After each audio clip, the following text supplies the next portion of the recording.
Belakangan ini banyak banget kasus anak pejabat yang menunjukkan arogansinya atau memanfaatkan fasilitas orang tuanya untuk menunjang gaya hidup mewahnya.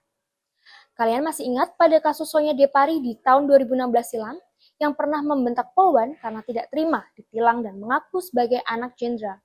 Kemudian juga ada Anggara Trisula pernah menabrak puluhan siswa karena merasa kesal mobilnya tidak diperbolehkan masuk ke dalam sekolahan.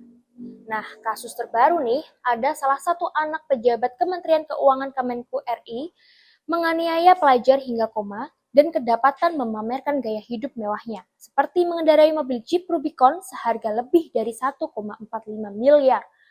Wow, apakah semua ini anak pejabat seperti ini? Dan apakah tindakan arogansi yang dipicu oleh kekuasaan dan jabatan yang dimiliki oleh orang tuanya? Atau juga bisa pola pengasuhan orang tua yang salah?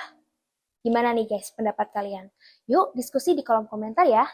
Tapi jangan lupa like dan subscribe channel YouTube ini untuk mendapatkan informasi menarik lainnya. Hai, apa kabar kalian semua? Di sini aku pengen sharing nih ke kalian tentang pola asuh anak yang udah pasti nggak ketinggalan zaman.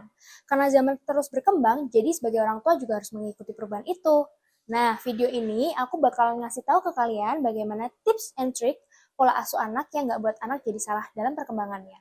Yuk simak sampai habis, tapi sebelumnya jangan lupa like, subscribe untuk dapat informasi menarik lainnya. Sebagai orang tua tentunya ingin memberikan yang terbaik untuk anak-anaknya. Salah satu hal yang harus diperhatikan adalah pola asuh yang diberikan. Sayangnya, tidak semua orang tua menyadari bahwa mereka bisa juga melakukan kesalahan dalam memberikan pola asuh pada anak-anak mereka. Beberapa pola asuh yang salah bahkan bisa berdampak buruk bagi tumbuh kembang anak. Jadi, pola asuh yang salah pertama adalah overprotective atau terlalu protektif. Nah, di sini siapa nih yang masih protektif dan berlebihan ke anak? Orang tua yang terlalu protektif itu justru cenderung menghalangi anak untuk bereksplorasi dan mengalami hal-hal baru yang mengakibatkan anak itu akan menjadi cemas dan takut untuk mencoba hal-hal baru ketika mereka tumbuh dewasa. Orang tua juga bisa jadi terlalu memanjakan, alhasil anak akan menjadi manja dan tidak mandiri. Pola asuh yang salah ketiga adalah otoriter. Orang tua yang otoriter cenderung menggunakan kekuasaan dalam kontrol yang tinggi dalam mendidik anak. Jadi anak yang dibesarkan dengan pola asuh ini akan mengalami kesulitan dalam memahami konsep kebebasan, kemandirian, dan tanggung jawab. Jadi bikin anak merasa terintimidasi dan takut pada orang tua mereka.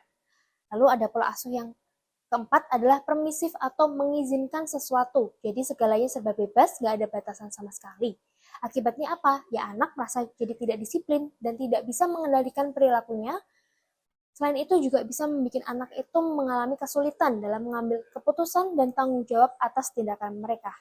Nah, itu dia guys pola asuh yang salah. Jadi sebagai orang tua juga harus bisa smart ya dalam mendidik anak, karena tidak semua orang tua tuh bisa menyadari bahwa mereka juga bisa salah dalam melakukan pola asuh pada anak-anak mereka.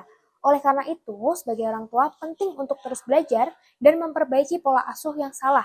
Harus bisa mengeseimbangkan agar anak-anak bisa tumbuh menjadi pribadi yang baik dan sukses di masa depan.